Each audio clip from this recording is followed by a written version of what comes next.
경희서당의 강경입니다. 오늘 천점은 45부입니다. 45부부터는요, 주제가 약간 바뀝니다. 인간의 삶에 어떻게 먹고 사는지, 먹고 살면서 얼마나 정직하게 살아야 되는지, 어떤 게 행복인지, 뭐 이런 소소한 인간에 대한 이야기가 펼쳐지는데요. 오늘 첫 시간이고요. 주제가 바뀐 만큼 글자 수가 조금 더 있어야 나중에 주제가 좀 묶여서 오늘 24자 수업 한번 하겠습니다. 끝까지 함께 하시죠.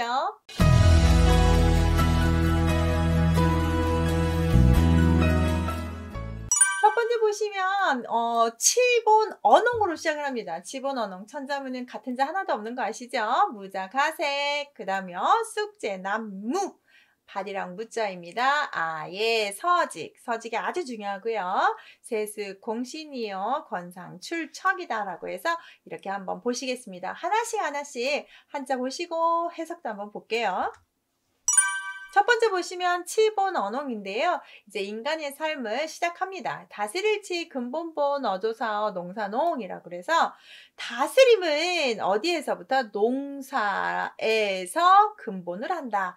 농사에서 근본을, 농사를 근본으로 하였다. 르로 하셔도 제가 이제 해석을 르로 했으니까. 자, 다스림은 농사에서 시작을 합니다. 근데 임금이 나라를 다스릴 때 농사를 한다는 얘기예요. 자, 농사란 토지를 개간하여 곡식을 심는 거죠. 임금은 백성을 하늘로 여기고 백성은 먹는 것을 하늘로 여긴다라고 했습니다. 임금이 백성을 잘 다스리면 그 고마움으로 백성들은 감사합니다라고 세금을 내죠.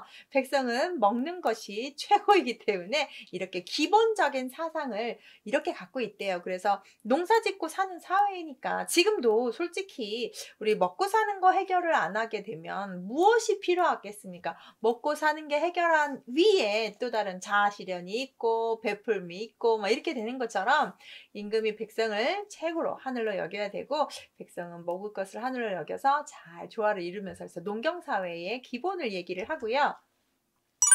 무자가색이라고 했습니다. 힘쓸 무, 이자, 이것이란 뜻이겠죠. 그 다음에 심을까, 거둘 색자입니다. 이렇게 심고 거두는 것에 힘쓰고 삽니다. 농경사회에서 이게 최고죠. 좀 깊이 볼게요. 자, 먼저 농사일의 어려움을 알고 이에 편안하게 하면 백성들이 의지할 곳을 알게 된다라고 제가 좀 의역을 했는데요. 자, 보십시오. 심고, 거두고 이런 거에 힘쓰게 되면 농사일은 끝난 거죠. 그러면 심어서 거둘 때까지가 얼마나 힘든 것을 우리가 알아야 되고 백성들의 의지할 곳은 다 이렇게 먹고 사는 거가 해결해주는 임금이 최고고 그렇게 돼야 되고 그래서 심고 거두는 거를 최고로 칩니다. 아까 농사를 근본으로 했고요. 먹고 마시고 놀고 심고 거두고 이런 것들이 또 농사의 기본이 된다는 말로 시작을 하고 있습니다. 인간의 삶 이야기 시작이에요.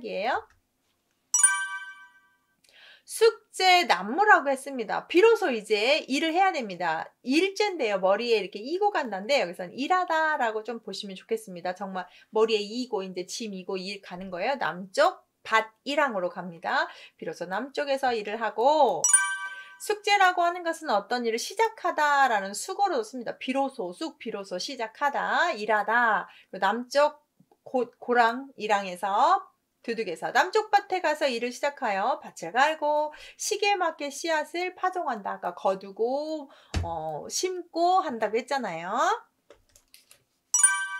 자, 아예 서직인데요. 이 서직이 아주 중요합니다.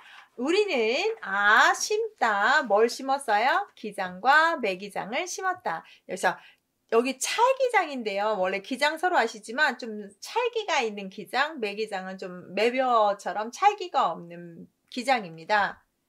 보시면 오곡을 심었다라고 보면 벼, 찰기장, 매기장, 보리, 콩 해서 5가지고요. 서직 특히 이 기장이 찰기장과 매기장은 제사 지낼 때 꼭 필요한 곡식이었기 때문에 필수. 지금 우리 제사 지낼 때 쌀밥 올리는 거하고 같은 거예요. 그래서 봄에 밭 갈고 가을에 수확하고 창고에 보관하고 제사 지내고 이런 것들은 다양하게 이루어져야 되는 삶의 한 일부분이었어요. 그래서 처음에 농사 짓고 씨 뿌리고 거두고 이렇게 곡식을 심는 것까지 지금 나오고 있는 거예요.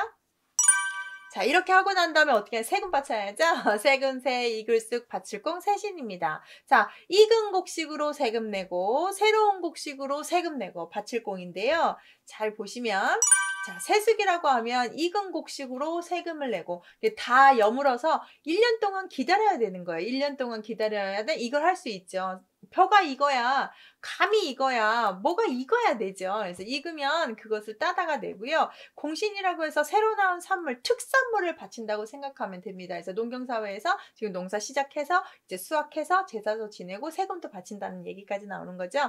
여기에서 이제 세금을 바치는 도시도 있고 잘 하는 데도 있고 못 하는 데도 있을 거 아니에요. 그런데 정치가 이루어지는 거예요. 자, 보십시오. 권상 출척입니다. 권할권, 상줄상, 내칠출, 오를척입니다. 자, 상을 권해주기도 하고 내치기도 합니다. 그럼 어떤 걸 하냐? 자, 상을 주어 권 이렇게 잘했다고 하기도 하고 내치기도 하고 올려주기도 한다. 구체적으로 볼게요. 진짜 이런 제도가 생기는 겁니다. 출척이란 성과 중심 인사 평가 제도라고 제가 좀 썼는데요. 자, 권하다. 아까 상을 권하고 상줄 사람 해주고 내치기도 하고 올려주기도 하니까 잘 지켜봤다가 잘하면 진급해주고 안 되면 잘라주는 농사를 지어서 세금을 잘 내고 잘 뭔가 다스리면 성과 평가를 해서 이제 올려주고 아니면 내쳐버리는. 그래서 농사에 게으른 자는 자는인데 은이라고 했네요. 내쳐서 경계시키고 부지런한 사람은 올려주어 상을 주는 제도까지 나오게 됩니다. 처음 시작에 농사를 지어서 우리가 이렇게 먹고 살고 제사 지내고 세금 내고 하는데 어디까지 왔어요? 이제 성과 중심의 인사평가 제도까지 인간의 삶을 이렇게 얘기를 했습니다. 오늘은 46부 천자문 시간인데요. 맹가와 사후 이야기가 있습니다. 재미있는 이야기 있으니까 끝까지 함께 하세요. 오늘 배우실 천자문은 맹가 돈소, 사어 병직, 서기 증용이요, 노경 근칙이다라는 건데요. 하나씩 좀 봐야 우리가 해석을 되겠죠? 자, 맹자맹이라고 하는데 만맹 여기서 맹자 맞고요. 수레가 도타울돈 본디소입니다. 자, 맹자의 이름이 맹가입니다. 그래서 맹가 돈소 본성을 돈독히 하신 사람이다 라고 했습니다. 그래서 맹자는 춘추 전국시대에 살았던 분 맞지요. 그래서 시서역 춘추를 정말 잘하셨고 공자의 손자인 자사의 제자입니다. 그래서 공자의 사상을 그대로 또 흡수를 하셨겠죠. 전쟁을 모두가 정당한 시기에 인하셔야 됩니다. 의하셔야 됩니다. 라고 말해서 왕들이 싫어했습니다. 전쟁해가지고 땅도 따고 돈도 벌고 해야 되는데 임금님한테 그러시면 아니 되옵니다를 많이 말했던 사람이죠. 그렇지만 맹자가 이렇게 그런 임금들한테 이쁨을 받진 못했지만 무엇을 지켰느냐? 천자문에서는 사람의 본성, 정말 지켜야 되는 기본의 기본은 절대 어긋나지 않았던 사람이다 해서 본디를 지킨 사람이라고 칭찬을 하는 겁니다. 두 번째 또 칭찬하는 사람이 나오는데요. 사어 병직입니다. 해석하시면 아닙니다. 물고기, 역사 물고기 아니고요. 이름이에요. 사어는 고들직, 정직하게 간언을 지켰다라고 해서 직간을 해서 마음을 지켰네라고 합니다. 직간을 하는데 어떤 일을 하냐면요. 자, 사어는 위나라 대부였습니다. 위나라 왕 영공이 간언을 듣지 않습니다. 말을 해도 듣지를 않아요. 그래서 한 번에 자기가 유언으로 아들들한테 내가 죽으면 시신을 그냥 아무렇게나 장례 치르지 말라라고 하는데 이제 이 영공이 사후에 장례식에 왔는데 진짜 시신을 아무렇게나 둔 겁니다. 그래서 자식들한테 왜 그러냐고 했더니 아버지의 유언이었다라고 하는 겁니다. 그래서 조문온 영공이 마침내 자신의 잘못을 깨달았는데 뭐라고 왜 시신을 이렇게 두었냐? 내가 살아상전에 임금한테 간언하고 뭔가 좋은 일을 하지도 않았는데 무슨 장례를 그렇게 성하게 하냐? 그냥 내버려 둬라. 내가 한 일이 아무것도 없다. 이렇게 얘기를 해서 시신을 이렇게 한 거예요. 그래서 아버지가 살아생전에 이래서 시신을 거두지 말라 해요. 이렇게 하고 있습니다. 그랬더니 간언을 하나도 받아들이지 않았던 영공 입장에서 얼마나 염치가 없습니까? 그래서 조문원 영공이 마침내 내가 잘못하였노라 라고 해서 공자가 이렇게 평가합니다. 죽어서도 시신이 되어서도 윗사람한테 간언하는 사람은 사어밖에 없다라고 엄청난 칭찬이죠. 자, 살아생전에 그렇게 가난해도 듣지 않았던 사람을 죽은 시체로서 말해버렸잖아요. 그래서 사어가 직간으로서 본분을 지켰다라고 칭찬을 하는 겁니다. 대단하죠?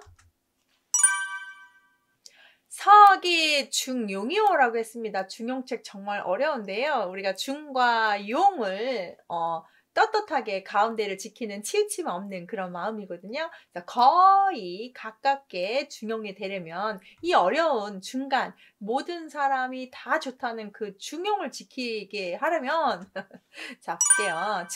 치우치지 않는 것. 천하의 정, 바른 길이라고 했고요. 용, 바뀌지 않는 것. 천하의 모두가 다 맞다고 하는 이치입니다. 이것을 어떻게 우리가 인간이 다 지키겠어요? 신도 아닌데. 그런데 지키려고 해야 되겠죠. 그럼 어떻게 해야 돼요? 자, 네 번째에 로겸 근칙이다. 수고롭게 하고 겸손히 하며 삼가며 조심해야 된다. 지키지는 100%는 못 지키지만 이렇게 좀 해야 되지 않겠느냐. 겸손, 점선, 조심. 그래서 맹자가 본성을 돈독히 하고 사어가 죽어서라도 직간에서 지키는 이런 예화를 보는 것처럼 중용의 경지에 가까워지려면 아까처럼 여기요. 겸손하고 조심하고 삼가고 수고를 한다면 우리도 그렇게 되지 않겠느냐 해서 인간의 삶과 도리 이야기를 오늘 좀 했습니다. 오늘 천자문 47부인데요. 어떤 소리를 듣고 어떤 얼굴을 보면 여러분은 다 알 수가 있으니까 그런 이야기 한번 해드릴게요. 오늘 배우실 천자문은 영음 찰리라고 했고요. 간모 변색이라고 했고 이걸 가유라고 했고 면기 지식이라고 했습니다. 하나씩 한번 해석을 볼게요. 들을 영자, 소리음자, 알아차릴 찰, 살필 찰인데요. 이칠이 자, 소리만 듣고도 이치를 알았대요. 여러분은 소리만 듣고도 이치를 아시니까 공자나 돼야 그러시는데요. 공자 이야기입니다. 자로라는 개로 자로라고 하는 공자 제자는요. 아주 성격이 좀 포악하고 싸나웠습니다. 급하고.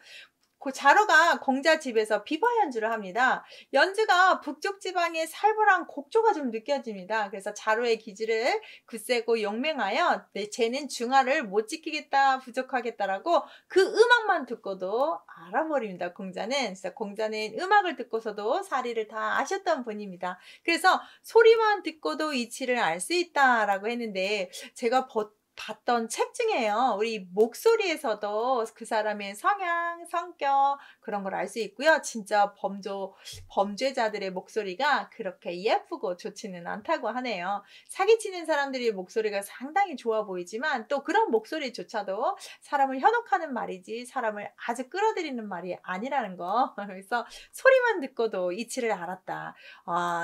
좀 우스갯소리인데요. 우리 집에 버튼 띠띠띠띠띠 누르고 오는 소리만 들어도 엄마인지 아빠인지 애들이 다 아는 거 아시죠? 자, 그 다음이요. 간모 변색이라고 했습니다. 얼굴 모양을 보고 어떤 모습을 보고도 얼굴빛이 어떻게 되어 있는지 분별을 합니다. 아주 우리가 딸과 아들 저도 키우는데 아들하고 딸하고 약간 엄마 얼굴 보는 그 기색이 확실히 눈치가 딸이 좀 빠릅니다. 그래서 여기 보시면 모습을 보고도 그 얼굴빛을 보고도 뭔가를 안다는 얘기인데 이야기가 하나 있어요. 제나라 황공 부인 위나라 임금 딸이었어요. 황공이 제후들 쫙 데리고 이제 자기가 먹었던 패권들, 부하들, 직권들 쭉 이렇게 돌아가고 있는데 위나라 임금이 시간 맞춰서 안 왔습니다. 그래서 완전히 황공이 이제 화가 났어요. 그래서 관중을 같이 데리고 재상이잖아요. 위나라를 쳐버려야겠다라고 얘기를 합니다. 그랬더니 부인이 그러면 우리 아버지 나라 치는 거잖아요. 그래서 그 황공한테 막 부탁을 합니다. 그러지 마시라고 한 번만 용서해달라고 합니다. 그런데 그 모습에 이 제나라 황공이 약간 마음이 풀립니다. 그래서 관중이 그 황공의 얼굴을 보고 공격해라고 했는데 약간 이렇게 좀 풀리시는 걸 보고 정지합니다. 그러면 자 보십시오. 부인이 우리 아버지 나라를 칠 거라는 걸 황공 얼굴을 보고 알았고 그 부인의 말을 듣고 황공이 약간 얼굴이 변하는 걸 또 관중이 알았습니다. 지금 딱히 말하지 않았지만 얼굴빛만 보고도 안다는 것은 대단한 완전히 관시법인데요. 이렇게 된다는 것은 상당히 영특해야 할 수 있는 거죠. 소리만 듣고도 얼굴만 보고도 안다는 것은 총명함이 있다는 얘기일 거예요. 자, 세 번째 한번 보시면 이걸 가요다. 이 아름다운 계책을 물려주니 이렇게 어떤 소리만 듣고도 얼굴을 보고도 안색을 보고도 할 수 있는 이런 지혜로움, 총명함을 물려준다면 이라는 뜻인데요. 자, 가유, 나라를 다스리는 좋은 계획이에요. 가유, 아름다운 이 계책을 우리가 후대에 남겨준다면 나라가 흥성할 때 반드시 좋은 계획들이 있는데 신하들이 있었기 때문에 그렇게 된다고 합니다. 그래서 대표적으로 주나라의 강태공이라든지 한나라의 소아라든지 당나라의 위진 같은 신하들이 있었기 때문에 번성한 나라가 되었다. 그래서 이렇게 눈치 잘 보고 소리 잘 듣고 이런 신하들이 있어야 좋은 계책을 끌고 나간다는 얘기겠죠. 마지막 구절 보면 면기지식이라고 했습니다. 힘쓸면 그거에 힘써야 된다. 좋은 도를 공경이 세울 것에 힘써야 된다. 공경함을 세워야 된다. 심을 식자를 조금 우역해서 공경해야 된다. 자, 좋은 도를 계속 세워서 이끌어서 갈 수 있게끔 만드는 것이 제일 중요하다라고 하는 거죠. 자, 후대의 신하나 자식들이 공경이 선도를 세우는 것에 힘쓰지 않는다면 아름다운 계책을 줄 수가 없습니다. 백성을 사랑하지 않고 임금이 나약하여 뜻을 세우지 않으면 나라는 망하게 되죠. 그래서 좋은 계책, 좋은 것들을 물려줘야 되는데 위에 있는 앞서간 우리 조상들, 앞서가는 기성세대가 뒤에 오고 있는 우리 후대들한테 좋은 걸 물려줘야 되는데 많은 빚과 안 좋은 관습과 이런 것들을 주면 안 되겠죠. 그래서 후대의 신하가 자식들의 공경이 선도하는 것에 힘쓰지 않으면 우리가 아름다운 계책을 다 지킬 수가 없습니다. 그래서 이게 천자문에서 정치 이야기 이렇게 한번 또 알려주네요. 오늘은 천자문 48부인데요. 어떤 신하가 예쁨을 받는지 한번 이야기 한번 해볼까요? 오늘 배우실 천자문은 성금, 기계, 총, 증, 한급, 태요, 근치, 임고, 행직이라고 했습니다. 해석이 좀 까다롭습니다. 잘 볼게요. 자, 살필성, 몸근, 꾸짖을기, 경계할 계자입니다. 살피다, 몸근, 내 몸을 살피는 것, 내 몸을 잘 살펴서 잘못한 건 꾸짖는 것과 경계하는 것을 있을까? 항상 내 몸에 꾸짖을 것, 경계할 것을 살필성, 살펴봐야 된다. 자기 자신을 자기가 항상 꾸짖을 것, 경계할 것 살펴야 된다. 반성해야 되죠. 구체적으로 보시면 신하가 날마다 자신의 몸을 살펴서 언제나 비판하고 경계가 올 것을 생각하고 벼슬의 나아감을 어렵게 여기고 물러날 것을 쉽게 여겨야 된다라고 했습니다. 관직을 하면서 자기 개인의 영달에 취해서 백성들을 돌보지 않고 윗사람 말을 듣지 않으면 내치게 되죠. 그래서 항상 날마다 자기 몸에 대해서 경계하고 내가 조심할 것은 무엇인가 생각을 해야 되고 혹은 벼슬에 나아갈 때는 쉽게 결정하지 않습니다. 어렵게 생각하고 수락을 하고 나아가야 됩니다. 그리고 내가 그 벼슬에서 물러났을 때에는 미련 없이 쉽게 버리고 와야 됩니다. 그런데 요즘 우리 세태를 보면 쉽게 간직을 못 넣는 사람들을 좀 보죠. 마음이 안타까운데요. 하겠다고 할 때는 정말 신중하게 답을 하고 내가 어떤 잘못을 과감하게 내놓고 나와야 된다는 것이 바로 여기에서 내 몸을 꾸짖고 경계하는 게 늘 살펴야 됩니다. 총, 증, 항, 극이라고 했습니다. 해석이 좀 한극이 특이한데요. 자, 사랑할 정, 은총이 더해지면 임금의 사랑, 대통령의 사랑이 더해지면 항, 극에 있는 근심이 있다. 최고봉에서는 분명히 근심할 게 있습니다. 자, 항자는 여기서 높을 항자로 보셔서 항극, 지극하다라고 해석하시면 되겠습니다. 지극하다로 보시면 되고요. 총애를 얻었다고 해서 옛벗을 잊는다면 어떻게 백성을 부리겠는다. 영화로운 총애가 더해지면 근심도 더욱 더해지는 것이니 총애를 얻었을 때 위태로움을 생각해야 된다. 임금이 사랑할 때 기고만장해서 내가 임금이 됐냐, 내가 대통령이 됐냐, 내가 최고봉이 됐냐 하면 안 된다는 겁니다. 이렇게 최고의 사랑을 받을 때 더 조심하고 더 겸손하고 더 말 조심하고 더 말 안 하고 그래야 된다고 천자문에 나오네요. 총애를 얻었다고 해서 옛벗을 잊고 자기가 모든 것을 한 양 백성을 부리면 자기가 그렇게 임금이 됐냐 하면 안 됩니다. 큰 화가 옵니다. 자, 그 다음 태여 근치라고 했습니다. 그래서 위태롭고 욕받을 거고요. 치욕을 가까이에서 맛보게 될 겁니다. 신하가 부귀하고서 물러날 줄 모르고 반드시 위태로움과 유혹을 당하여 치욕을 당하게 될 거라고 하는데요. 빨리 떠날 만하면 빨리 떠나고요. 오래 있을 만하면 오래 있고 응거할 만하면 응거하고 벼슬할 만하면 벼슬했던 분은 딱 한 분 공자였다라고 맹자가 칭찬을 합니다. 자, 아무나 안 되죠?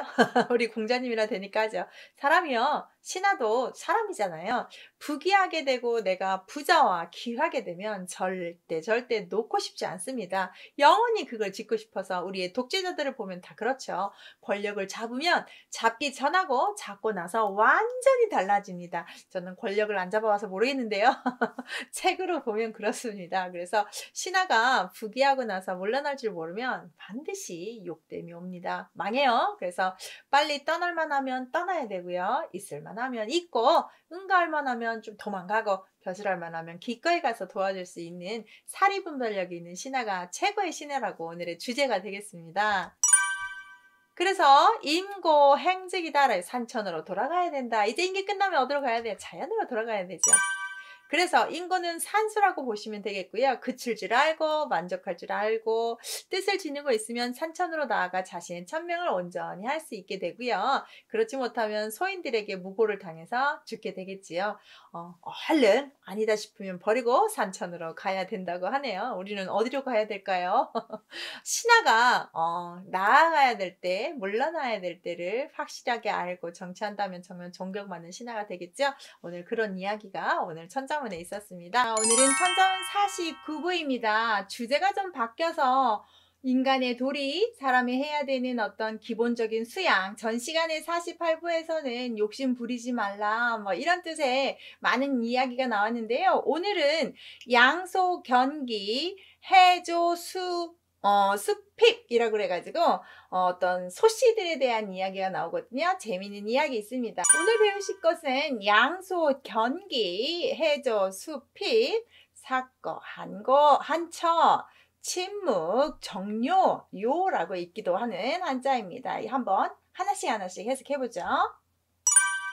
첫 번째 양소, 견인데요. 두 자씩 해석하시면 좀 좋을 것 같습니다.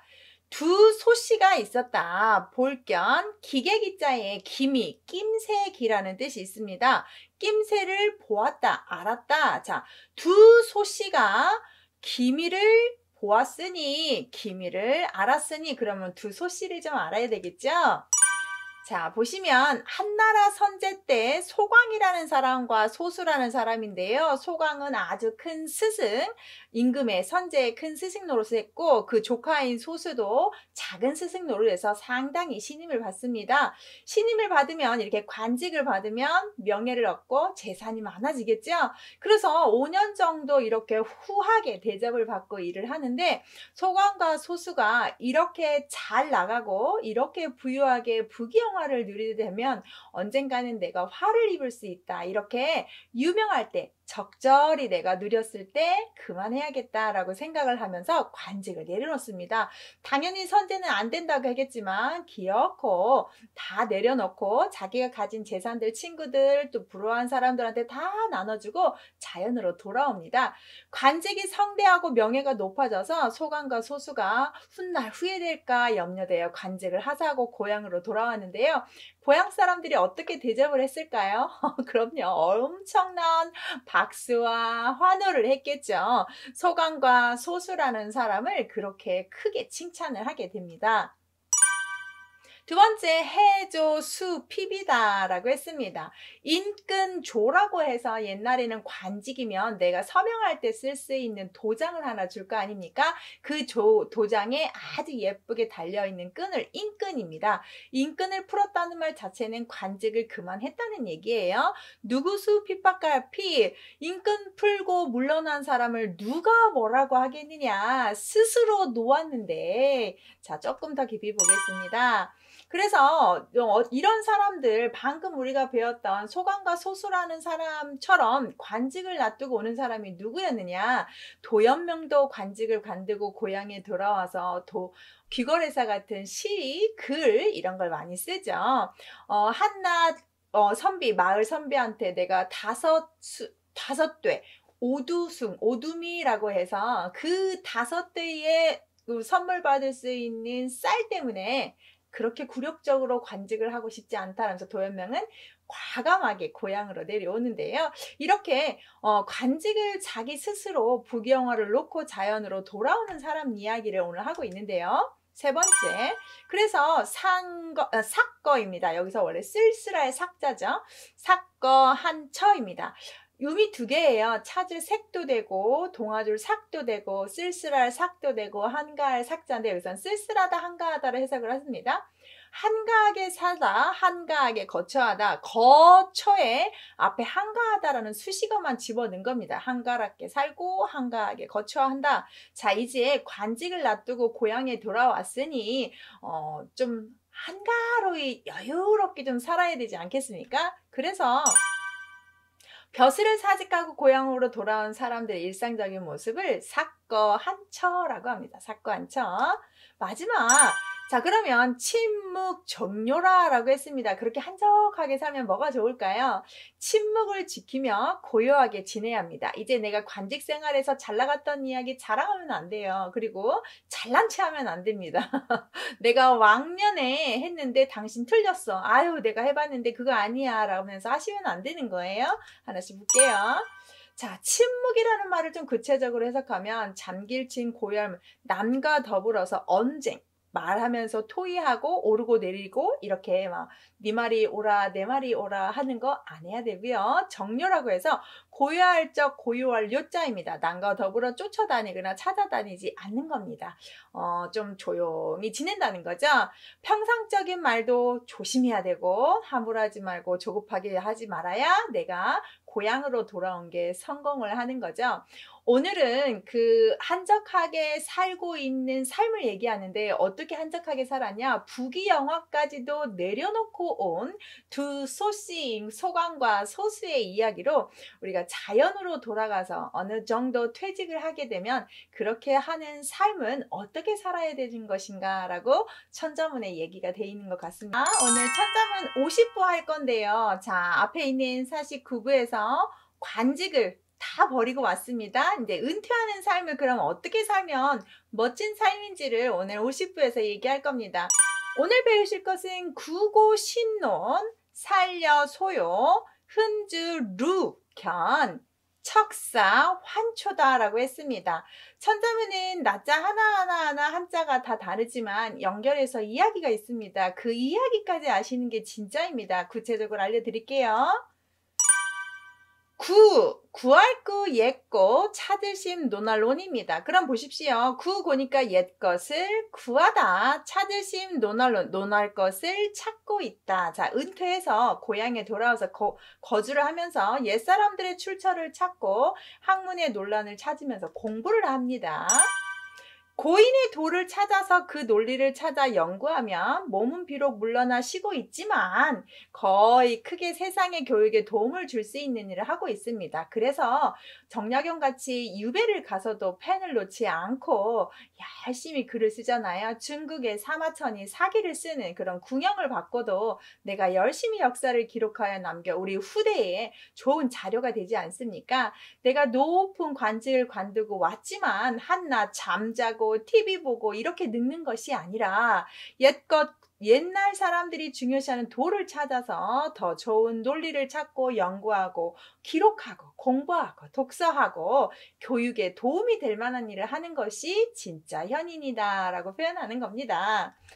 자, 그러면 산려소요라고 했습니다. 흩어질 산이 없어질 산, 흩어져서 없어져 버렸다로 볼게요. 근심하려 생각려, 생각하려 근심하려 자입니다. 생각 중에서도 근심거리 생각은 이걸 쓰고요. 논일소 논일요 자입니다. 장자가 말하는 걸어다니면서 소풍 갈 때 소자예요. 그 다음에 노자 아무 생각 없이 술 한 잔 가지고 이렇게 놀러 다니는 겁니다. 그래서 걱정 생각은 근심은 없어지게 되면서 소요 산책도 하면서 산보도 다니면서 자유롭게 노는 거죠. 정말 저는 이렇게 하고 싶던데요. 지금은 한참 아이들 키우고 사회에서 중요한 역할을 하고 있는 나이대니까 한 50대 후반 60 되면 저도 이렇게 놀지 않을까요? 그렇게 하고 싶은데요. 걱정이 돼요. 생각이 잊어버리고 이렇게 사는 거. 자, 그러면 구체적으로 소요라는 말은 구체적으로 어떤 것에 구애됨이 없이 자유롭게 거닐며 다니는 것이다. 아까 제가 언뜻 저도 이렇게 살고 싶습니다라고 했는데 아이들이 참 어렸을 때는 엄마 엄마 엄마 찾으니까 외출을 참 못했어요. 근데 지금은 좀 크니까 외출이라도 제 맘대로 하고 나 어디 갔다 온다 라고 하는 거 이것 자체만 해도 너무너무 행복하거든요. 지금 이제 나중에는 이제 그런 말도 없이 제 맘대로 가겠죠. 어떤 것에 구애됨 없이 소유입니다. 은퇴하고 한가롭게 살고 있는 사람은 모름지기 세상의 일을 근심 있고 소유하면서 자유롭게 살아야 그게 진심, 본심, 그걸 원하는 거겠죠. 근데 은퇴하는 사람들은 어떻게 하냐? 기쁠 흔 나아갈 주, 아뢰 주자에 연주할 때 쓰는 건데 앞으로 나아가다. 그 다음 더럽힐 루, 원래 포갤 루자죠. 이게 더러운 것들이 계속 포개져 있다라는 말로 쓰겠습니다. 보낼 견, 보낼기는 맞죠. 그래서 내가 기쁜 곳에 가고 더러운 곳에는 보내려 하지 않는, 더러운 일을 보내버려, 이 더럽다라고 생각하는 것은 보내버려요, 멀리. 자, 그래서 한가롭게 살 때 내가 하고 싶은 대로 돌아다니고 기뻐한 것만 하고 나쁜 건 안 하는 거죠. 선택할 수 있는 자유가 있다는 거죠. 선택할 수 있어요. 회사 다닐 때는 하기 싫은 일도 해야 되지만 은퇴해서는 나 하고 싶은 대로 하는 거죠. 진짜 원하는 삶이죠. 자, 기쁠 흔 나아갈 주자입니다. 음악과 글을 즐거워하고 근심이 사라지게 하면 기쁜 곳에 나아갈 수 있죠. 기쁜 곳에서는 이런 거 하고요. 가득 차고 비어짐의 운수가 있는 것을 알고 있잖아요. 차면 비어지고 비어지면 채워지는 게 인생이라는 걸 은퇴할 정도면 아시죠. 그래서 더러운 것을 떠날 수 있다. 이 가득 차고 비어지는 운수, 돌고 돈다는 세상 이치를 알았기 때문에 되도록이면 더러운 것들은 하지 말고 내버리고 굳이 잡으려고 하지 않는다. 이렇게 저는 이해를 하면서 여러분한테 전달합니다. 자, 그 다음이요. 척사환초라고 했습니다. 마지막인데요. 슬퍼할 척자입니다. 친척, 척, 결의 척자에 말음심에서 친척에 대한 근심이에요. 하직할 사자인데 원래 살해할 사자인데 사직서라고 생각할 때 쓰는 하직사. 감사합니다. 사자입니다. 감사하면서 이렇게 내려놓는 겁니다. 기쁠환, 불을초. 손수가 들어갔기 때문에 이렇게 손으로 불러드리는 거고요. 만약에 손수가 없다면 입으로만 이리와 하는 걸로 생각하시면 됩니다. 그래서 슬픔이 하직하다. 슬픔을 내가 감사합니다 하고 없애버리고요. 기쁨은 오게 하다. 이왕에 은퇴한 거 이렇게 살아야지 않겠습니까? 그래서 은거하는 사람은 명예의 치욕은 나로 연유되어 있음을 알고 있습니다. 내가 갖고 싶으면 갖는 거고 치욕도 내가 잘못했기 때문에 받는 거죠.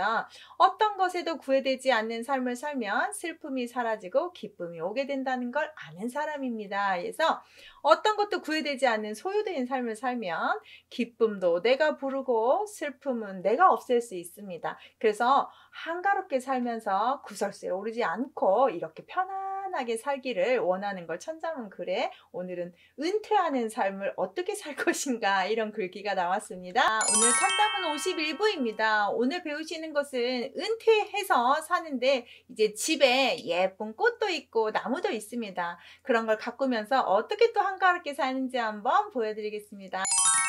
오늘 배우실 것은 거화, 정려, 원망, 추조, 비파, 만취요, 오동, 조조다 라고 했습니다. 해석하면서 뜻 알려드릴게요. 첫 번째 보시면 도랑거 영꽃 하, 분명할 적 분명할 역자입니다. 여기가 상당히 어려운데요. 우리는 관역적으로 알고요. 분명하다가 아니라 지낼 역자로 합니다. 분명하다는 것은 목적할 때 쓰는 것처럼 뭘 확고해야 한다는 뜻이 있고 분명할 역자도 역사는 분명히 일어난 사건입니다. 그래서 이런 뜻이 있는데 정말 많이 쓰는 한자는 아니고 천자문에서 해석을 좀 돕기 위해서 그냥 외우려면 관역적 지낼력 외우면 좋지만 지금 도랑의 연꽃이 분명하게 예쁘게 분명하게 예쁘게 피었다 이거를 해야 되기 때문에 적자와 력자에 최대한 어울리는 훈음을 좀 갖고 왔습니다. 그래서 도랑의 연꽃들이 예쁘게 피었습니다. 자, 은거 생활하고 있죠. 이제 은퇴하고 나와서 사는데 옛날 사람들은 마당에 꼭 연못이 있어요. 연못에 뭐가 있죠? 연꽃이 있습니다. 자, 그래서 그림을 하나 갖고 왔는데요. 이게 근데 연꽃은 보통 군자를 상징합니다. 그래서 이렇게 연꽃 피어 있고 얘는 지금 연못에 있는데 이거 따로 들어가려면 물속에 들어가야 되는 거 아시죠? 그래서 주돈이라는 사람이 애련설이라는 글이 있습니다. 거기에 이 연꽃을 군자, 그다음 절개를 지조를 지키는 사람 국화, 그다음 부귀영화를 좋아하는 사람 모란꽃 이렇게 비유하는 글이 있는데 그 글에서 연꽃은 진흙탕 속에서 자라나지만 그 더러움을 물들여지지 않고 우뚝하게 깨끗이 예쁘게 한여름에 만개하면서 꽃이 피는데 더 대단한 건 이 향기는 가까이 맡는 것보다 멀리서 맡을수록 너무 깨끗하고 예쁘다라고 하는 글이 있습니다. 그래서 연꽃은 군자니라 라고 하는데요. 그걸 좀 한 것 같아요. 내가 은퇴하고 시골에서 살지만 나는 연꽃 같은 사람이야 라고 비유하는 글귀 같아요. 아주 더러운 또랑 이런 더러운 진흙밭에서 연꽃이 예쁘게 핍니다. 분명하게 예쁘게 폈습니다. 나는 군자다 이런 말이죠.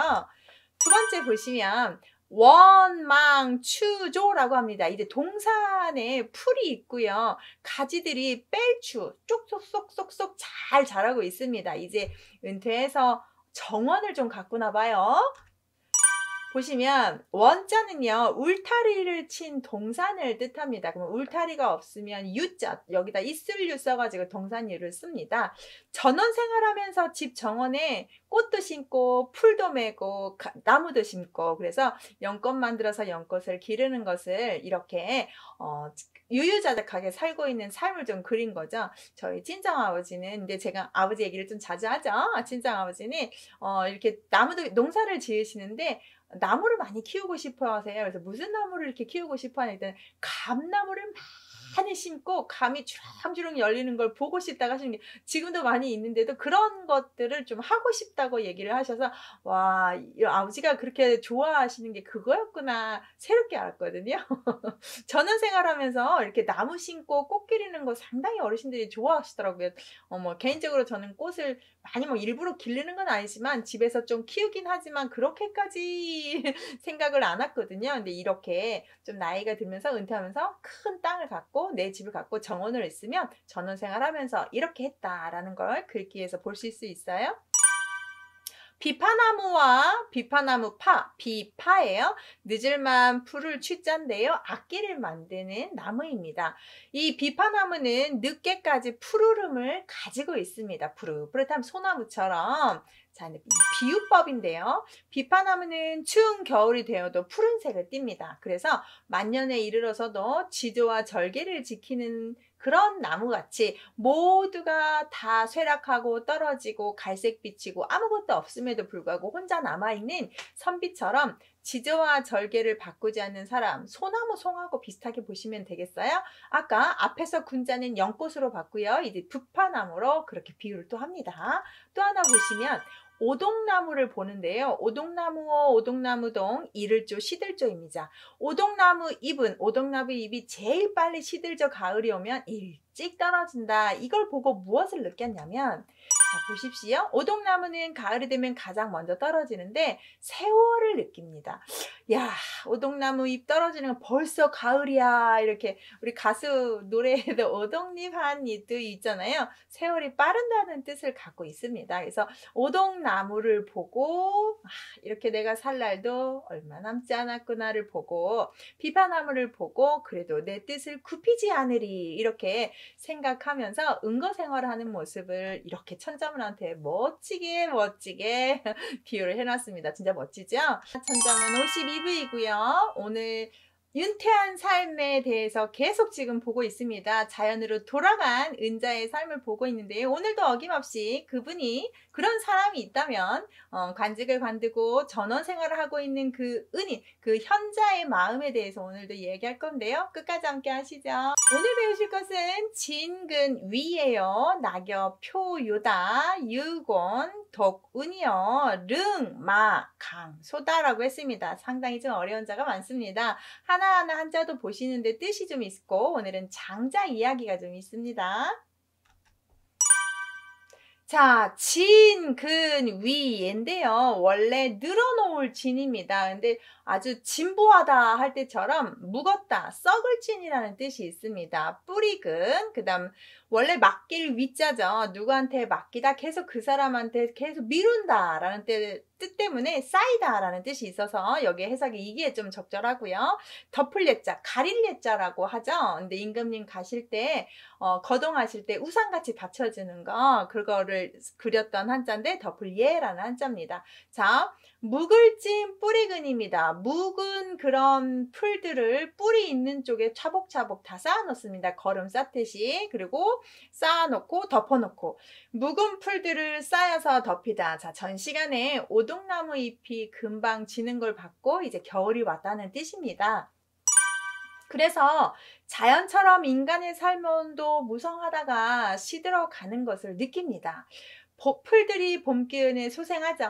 여름이 무성하고 가을이 되면 시들고 겨울이 되면 땅에 쌓이는 그런 인생의 순환을 느끼고 있는 듯 합니다. 그래서 묵은 이렇게 뿌리 많은 풀들이 차곡차곡 쌓여 있고 가려지는 것을 보았고요. 두 번째, 이제 잎이 떨어집니다. 떨어질락, 이벽, 나붓길표, 나붓길 요자입니다. 떨어지는 낙엽에 바람이 훅훅 부는 것을 느끼는 한자입니다. 바람풍자 들어가고 표 발음, 요 발음만 넣은 거지만 어려운 한자는 아니고요. 떨어질락, 나뭇잎입니다. 나뭇잎들이 떨어지면 떨어질 락을 쓰는데요. 풀 같은 게 우수수 떨어지면 떨어질 영자를 좀 쓴다고 하네요.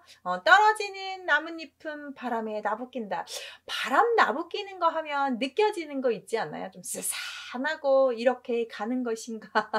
그래서 막 옷깃 딱 여미면서 가을 우리가 트렌드 코트 입고 그렇잖아요. 그래서 한번 볼게요.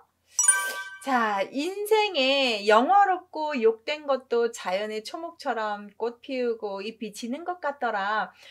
한참 나이 드신 분들 또 항상 얘기하는 거, 나 왕년에 잘 나갔다. 이 얘기 꼭 하시죠. 요즘은 그걸 나 때는 말이야. 이렇게 하면 안 된다고 하는 게 그 말이잖아요. 그래서, 인생의 영역. 그래요. 사람이 한 번도 잘나지 않은 사람이 어디 있습니까? 한 번 정도는 정말 끝내줬죠.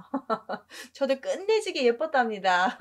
그래서 예뻤는데 지금은 이렇게 되는, 뭐 이렇게 서로 얘기할 수 있잖아요. 그래서 아주 영화롭고 욕된 것도 자연의 초목처럼 당연한 순리다 받아들이는 것 같아요. 그래서 그 시골의 전원 생활을 하면서 모든 것을 갖다 놓고 내가 이렇게 살지만 그렇지만 나 아직 늙지 않았고 뭔가를 주어지면 나 뭐든지 할 수 있는 사람이야. 이게 바로 뒷구절에 나옵니다. 유곤독은이라고 해서 곤어건 물고기 새끼를 곤이라고 하는데요. 그때 곤어라고 보겠습니다. 장자가 한 말인데요. 소유편에서 자 보시면 곤어건 놀려 곤어가 놀고 있습니다. 혼자 움직이고 있다가 갑자기 어떻게 되냐? 자 이야기 보십시오. 장자 소요유편에 있는 이야기입니다. 북쪽 바다의 곤어가 붕새로 변해버립니다. 붕새가 돼서 날개가 엄청 큰 몇 마리가 되는 그 날개로 9마리나 되는 상공을 날아오른다는 이야기인데요.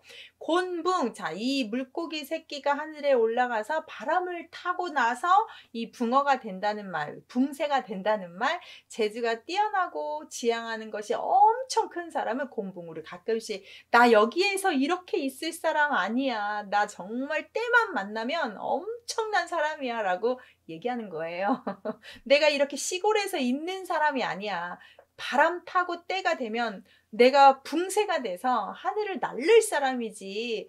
맞습니다. 그렇게 될 사람들이 다 사람은 그만큼의 가치를 다 갖고 있기 때문에 자, 그래서 마지막에 릉마강소입니다. 그럼 그렇게 붕새가 돼서 어디까지 날아가야 되겠습니까? 하늘 끝까지 가야죠. 갈 때까지. 그래서 원래 이건 능갈릉, 찰릉자인데 오를릉으로 보겠습니다. 이 분위기상 지금 그 공어가 붕새가 돼야 되잖아요. 만지러 갑니다. 어디를? 붉은 하늘을 만지러 갑니다. 붕새가 되어서 올라가서 높은 하늘을 만지겠습니다. 남쪽 끝에의 하늘 색과 붉은 색깔을 남쪽 끝쪽을 붉은색으로 봐서 붉은 하늘 아주 끝까지 가겠다라는 뜻이에요.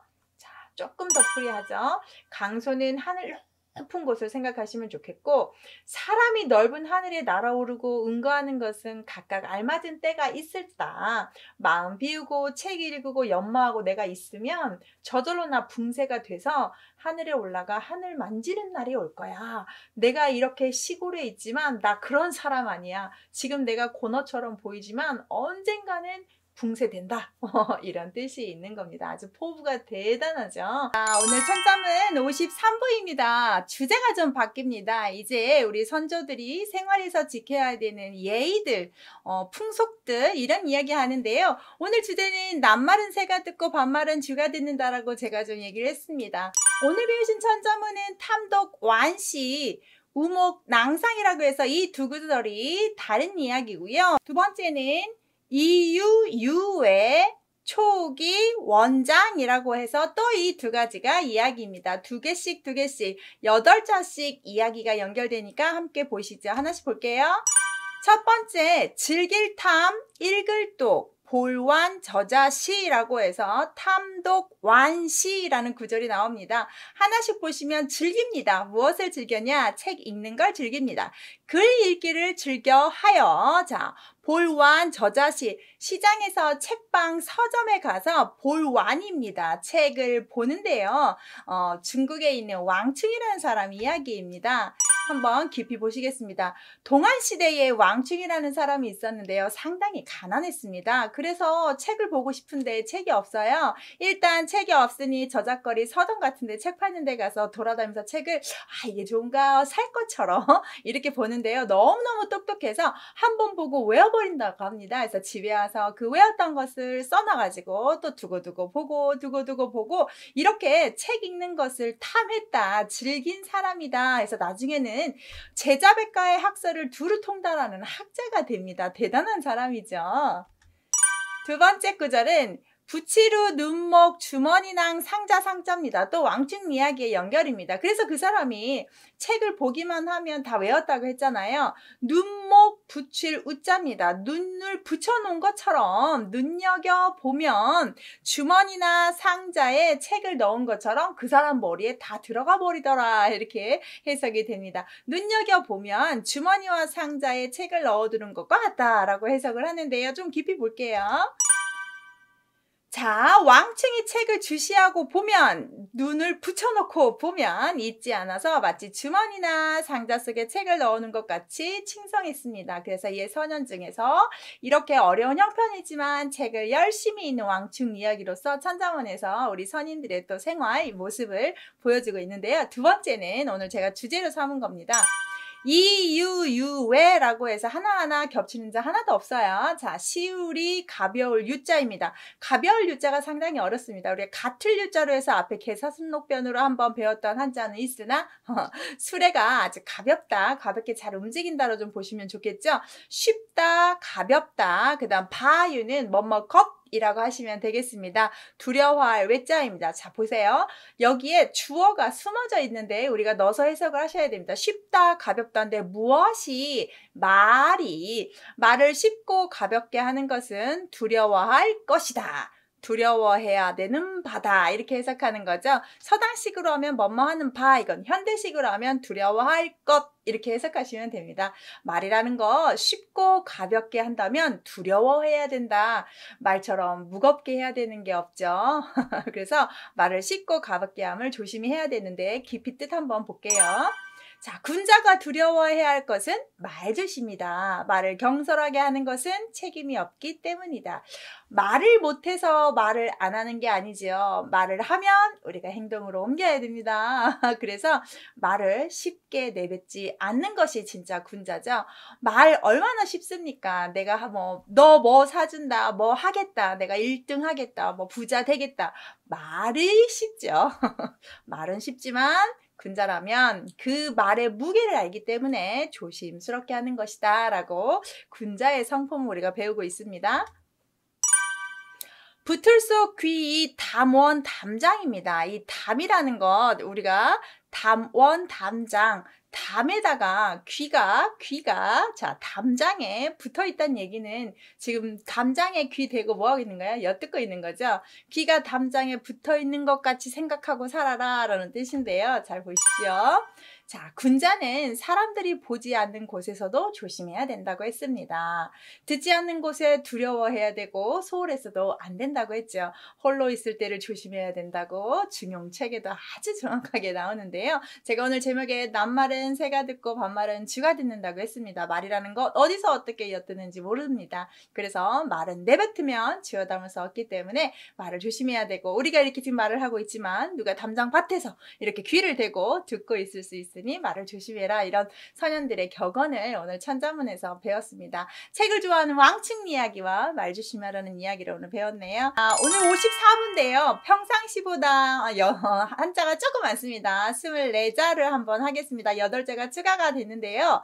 음식을 대하는 태도에 대한 우리 선현들의 지혜입니다. 천자문에 음식을 대하는 태도에 대한 이야기가 나왔는데 24자를 엮어야 이렇게 주제가 되기 때문에 좀 묶어봤으니까 오늘은 딴 때보다 조금 자수가 더 있습니다. 오늘 배우신 건 구선, 손반이라는 거와 적구, 충장, 포어, 팽제, 한자들이 어렵습니다. 기염, 조강, 친척, 고구, 노소, 일양이라는 천자문 한번 배우시겠습니다. 첫 번째 거부터 보시면 가출구, 반찬선, 반찬선 하면 착할선이 발음하고 이 앞에 있는 한자가 고기겠죠? 저녁밥손, 그래서 저녁석 들어갑니다. 밥반자입니다. 반찬을 구비하여 반찬을 갖추어서 저녁밥과 밥을 먹습니다. 한자를 약간 좀 구분을 하는데요. 저녁밥과 밥반을 한번 구분해서 말씀을 드릴게요. 반찬선은 방금 말했듯이 반찬을 갖추어서 먹는 반입니다. 그냥 물 말아서 막 먹는 밤이 아니라 격식 갖춰서 먹는 걸 표현하는 할 때 쓰는 말이고요. 손자는 저녁밥이고 또는 익은밥이라고 주석들을 달아놓습니다. 밥반은 저희가 보통 먹는 거, 그래서 우리 백반집이라고 하는 거 생각하시면 되겠습니다. 그래서 밥이라는 것 이렇게 갖추어서 먹게 되면 맞을적 입구 체울충 창자장입니다. 그래서 입맛에 내가 맞는 것을, 맞을 적은 누굴 때리다 이런 뜻이 아니라 내 입맛에 적당하면 창자를 채우면 된다. 입맛에 맞게 하고 창자를 채우게 된다. 깊이 보시면 음식은 자신의 입에 맞게 하고 자기 입맛에 맞는 걸 먹고 배를 채워서 굶주리지 않게 하면 되는 것이지 더 바랄 게 뭐가 있느냐라고 하는 거죠. 기본적인 욕구로 우리가 먹어야 됩니다. 배고프면 아주 예민해지죠. 그래서 입맛에 맞는 걸 찾아서 먹고 창자를 채우면 된다. 요즘 사람들은 너무너무 늘씬한 걸 생각해서 거식증이라는 병까지 생겼잖아요. 먹고 토하고 채우지 않고 살이 찔까봐 다 토해내는 이런 병까지 생기기도 하고, 너무 많이 먹어서 비만이 심각하기도 하고, 먹는 것 입에 적당히 맞는 거 먹고 창자만 채우면 수저를 딱 놓으면 비만이 되지 않는데, 배가 불렀는데도 계속 먹으니까 이제 비만이 되는 거잖아요. 그 다음 구절도 한번 보시게요. 배부를 포 먹기 싫을 어자입니다. 포식 어자예요. 포식할 삶을 팽 재상 제자인데요. 배부르면 잘 요리한 음식도 먹기 싫다. 배부를 포, 배부르면 삶을 팽 재상제, 음식을 만드는 벼슬아치예요. 먹기 싫어진다. 조금 깊이 보겠습니다. 자, 제자는 반찬을 담당하는 벼슬아치에서 정확히 말하면 선제라고 해석을 하시고요. 팽제는 그래서 희생에 올린 가축, 우리가 제사를 지낼 때 올린, 이제 제사 다 지내면 그 제사 지냈던 음식을 가지고 요리를 해야 되는데 아무나 하지 않고 그렇게만 담당하는 요리사를 두었습니다. 그게 팽제예요. 그래서 배부를 때 제사를 올렸을 때 고기를 꼭 올리기 때문에 고기 반찬이잖아요. 정말 맛있는 거 아닙니까? 풀반찬이 아니라 그 옛날에는. 그런데 배부르면 그렇게 만든 음식조차도 먹기 싫더라, 맛보기 싫더라 라고 하는데, 이렇게 돼야 정상인데 그럼에도 불구하고 또 먹으면 안 된다는 얘기예요. 사람의 기본 욕구는 이렇다. 자, 그 다음 글자 굶주릴 기자입니다. 굶주릴 기, 만족하렴, 술, 지게미, 조, 겨, 강자입니다. 반대로 내가 만약에 굶주렸다면 술, 지게미, 술 담을 때 곡물을 쭉 짜서 액체는 이제 술이 되고, 찌꺼기 있죠. 술 찌꺼기 짜고 남은 거 겨강, 그것도 곡식 다 껍질 벗겨서 먹을 수 없는 그 꺼끌꺼끌한 껍질, 그 강도, 술지개미와 이 결화도 원래 싫어할 염자에 완전 반대인, 정말 우편 찾아보시면 만족할 염자가 있습니다. 그렇게 해야 해석이 됩니다. 굶주리면 술지개미 겨도 맛있더라. 평상시에 먹지 않았던 음식도 배고프면 맛있어지죠. 아이들 키울 때요, 우리 아이들이 이제 뭐 옛날 음식, 된장찌개나 또는 뭐 김치나 양파나 뭐 브로콜리나 파프리카나 이런 거 애들이 안 먹으려고 하면 상당히 이제 굶겼다가 극한 방법이잖아요. 굶겼다가 정말 배고프면 그것도 맛있게 먹게끔 할 수 있는 것도 있는데, 요즘 엄마들은 독하지 못해서 그렇게 못하고요. 자, 굶주리면 뭔들 안 맛있겠습니까? 자, 보십시오. 조강지처라는 유래를 좀 알려주고 싶어서 조금 심화 과정에 넣어봤는데요. 일단 이해는 하셨죠? 내가 굶주리면 뭐든지 다 맛있더란데, 이 조강지처라는 말이 우리가 보온처를 뜻하는 말인데요. 광무제 때 송홍이라는 사람이 아주 청백리하고 정치도 잘하고 똑똑한 사람이었습니다. 그런데 광무제한테 누나가 한 명 있었어요. 호양공주가 있었는데 미망인이 되었어요. 남편이 죽어서 이제 혼자 있는데, 외롭게 있는 누나한테 새로운 남편을 만들어주고 싶었는데 누나한테 물어봅니다. 어떤 사람 좀 마음에 든 사람이 있냐라고 하는데 송홍을 좋아한다고 합니다. 그래서 하루는 이제 광무제가 누나를 병풍 뒤에다 숨겨놓고 송홍을 부릅니다. 관직도 높아지고 하고 이렇게 유명해지면 보통은 부인을 바꾼다 하는데 혹시 그런 생각이 있냐라고 물어봐요. 그랬더니 송홍이 이런 말을 합니다. 빈천지지 불가망이여 조강지처 불화당이다 라고 해서 거절을 하는데요. 진짜 멋진 남자죠. 빈천, 가난하고 천할 때 알았던 친구는 잊지 않는 것이다. 조강지처, 없어서 술찌개미 먹고 겨 먹고 같이 고생했던 아내는 절대 집에서 내쫓는 게 아니라고 하였습니다. 라고 해서 저는 와이프 바꿀 생각이 없습니다. 라고 해서 호양공주가 아주 많이 울었다는 고사성어예요. 그래서 조강지처가 그때부터 첫째 부인이라는 뜻으로 씁니다. 그래서 이렇게 먹을 것 없는, 정말 반찬 없이 사람들이 버려야 되는 그 찌꺼기를 먹었다고 해서 그것도 배고프면 정말 맛있더라, 이렇게 생각하시면 되겠습니다. 자, 음식 이야기 또 있는데요. 친할친, 결애척, 옛구, 옛구입니다. 이건 친구로 보시면 될 것 같아요. 이건 친할친자는 친척이에요. 친척인데 친척에는 친척과 인척이 있어요. 친할 친자는 나하고 이제 피가 섞인 사람이고요. 척자는 피가 섞이지 않는 사람, 결혼해서 만들어진 사람, 인척입니다. 이제 사돈들이겠죠. 오래된 벗을 고구라고 합니다. 조금 풀이해서 볼게요. 윗자리에 있는 사람은 친척들을 후하게 대해야 됩니다. 그래서 그 모습을 보면 백성들이 또 따라서 자기 일도 잘 풀리겠대요. 오래된 덫을 아까 성홍처럼 그렇게 한다면 백성들이 야박하지 않게 된다고 했습니다. 그래서 윗사람이 잘하면 아랫사람이 절로 잘 된다는 말이 또 여기에서 뭔가 통용되는 그런 진리인데요. 친척, 아까 말씀드렸듯이 친척에게 잘하는 사람, 당연히 백성들이 같이 따라서 어진 마을을 만듭니다. 옛 친구한테 잘하는 사람, 버리지 않는 사람, 백성들이 야박하지 않고 서로서로 보고 배워서 그렇게 된다고 합니다. 마지막 구절인데요. 늙을로 젊을소 다르리 양식양자입니다. 늙은 사람과 젊은 사람은 양식을 달리 준다라고 해서 늙은 사람과 젊은 사람 양식, 꼭 누구는 늙은 사람 맛있는 반찬 주고 젊은 애는 맛없는 반찬 주고 조금 이상한 거 주고 이렇다는 뜻이 아니고요. 자, 보십시오. 노인과 젊은이는 음식이 달라야 되는 이유는 좋고 나쁨이 아니고요. 음식의 온도, 재료 고려해서 대접한다. 그렇게 받았다면 예를 갖추는 것이다. 예를 들면 어른들이 먹는 딱딱한 음식, 치아가 좀 건강하지 못한 우리 어르신들은 먹기 힘듭니다. 젊은 아이들이 좋아하는 음식도 다 소세지, 햄버거 이런 거 할머니 할아버지 주긴 좀 그렇죠? 또 아이들이 할머니 할아버지 주는 된장찌개 이런 거, 비빔밥 많이 좋아하는 아이들이 많지 않잖아요. 그래서 그것을 달리해서 대접하면 내가 먹을 수 있게끔 대접하는구나, 나를 생각해 주는구나, 이렇게 생각했다고 해요. 그래서 오늘은 음식에 대한 이야기, 옛날 우리 선인들이 음식을 이렇게 대하고 있었구나라는 게 천자문에 나왔습니다. 오늘 55부고요. 저번 54부처럼 24자를 하는데요. 오늘은 부녀자, 결혼한 여자와 남편의 일상이 다릅니다. 확실히 이거 보면서 옛날에 살았던 우리 여성분들은 너무 힘들었겠다 이런 생각을 좀 했는데요. 자, 부녀자와 남편의 일상 어떻게 되는지 한번 끝까지 함께 하시죠.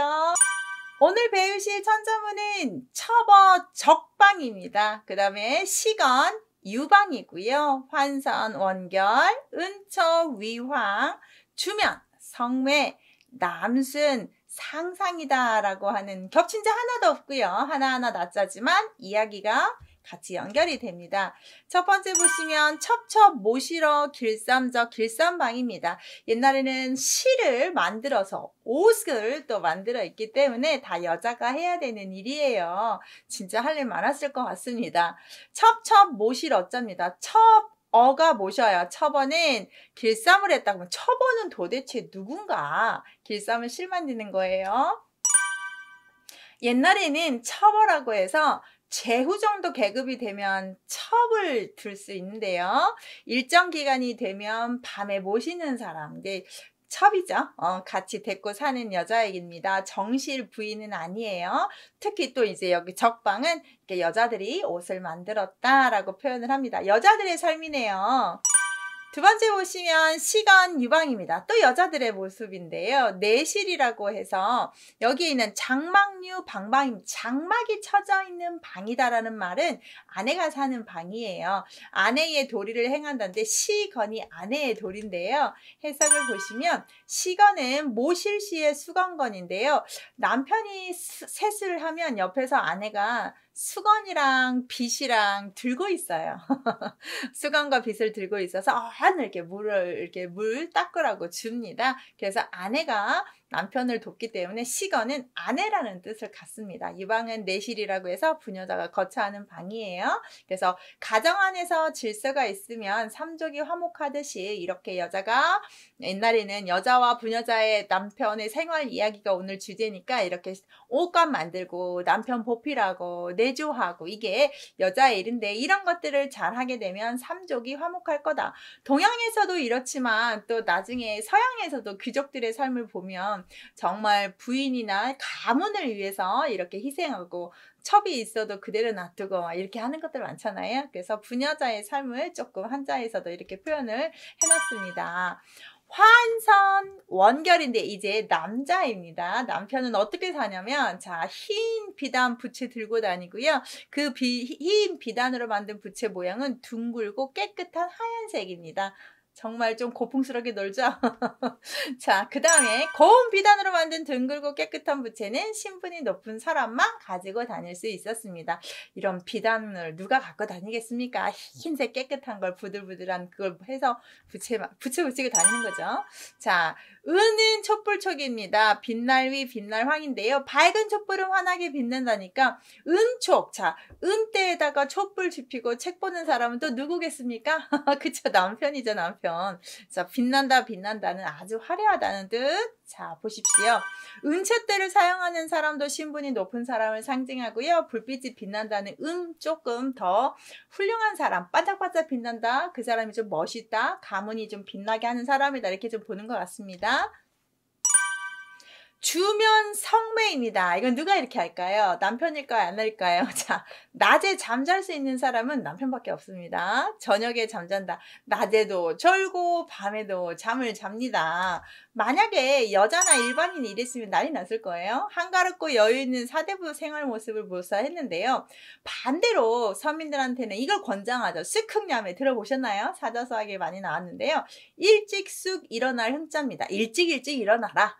밤야 잠잘매입니다. 밤에는 늦게 자라. 그러니까 하루 종일 일하라는 뜻이잖아요. 일찍 일어나고 늦게 자라는 것은 스쿵야매 일반 서민들한테 강조하는 문구라면 사대부 집안에서는 이렇게 낮에도 졸고 저녁에도 졸고 이랬다는 겁니다. 자, 그 다음 또 보십시오. 쪽남 대순순 코끼리상 평상상자입니다.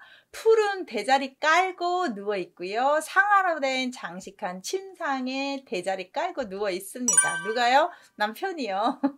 신분 높은 사람의 침상입니다. 신분 높은 사람이 벼슬에서 물러나 한가롭게 퇴직하는 모습을 이렇게 천장문에서 묘사하는데, 앞에는 여자가 이렇게 남편 모시고 길쌈하고 이런 모습이었다면, 뒤에는 남편이 이제 은초 키고 부채 붙이고 침대에서 누워서 자는 그런 완전히 대비되는 옛날 사람들의 모습을 이렇게 표현했습니다. 오늘은 이렇게 부녀자와 남편의 일상 배우셨습니다. 감사합니다.